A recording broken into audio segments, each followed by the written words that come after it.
Yolğa yeni başlamışdım. Elə o vaxtlar bir müştərim səbətin üzərinə az sədəqə çox bəlanı dəf edər yazısını istədi. Mən bu yazını necə reallaşdıracağımı araşdırarkən bilmirdim ki, bu sifariş bir biznesin başlanğıcı olacaq. Qısa zamanda başa düşdüm ki, Azərbaycanda belə bir yeniliyə ehtiyac var. Lazer kəsim. Bir neçə usta ilə də görüşdükdən sonra artıq bu sahədə ilk məhsulları təqdim etməyə başladım. Şəkilləri paylaşarkən məhsulun səhviyyə məxsus olduğunu göstərmək üçün loqoya ehtiyac var idi.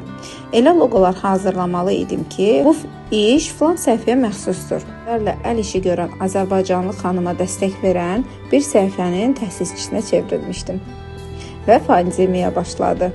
Pandemiyanın o limitli saatlarında bu işi etmək mənim üçün həm məsuliyyət, həm həyəcan verici bir prosesə çevrilmişdi. Pandemiya bitdi və mən bu işi davam etmədim. Səbəbi part 2-də.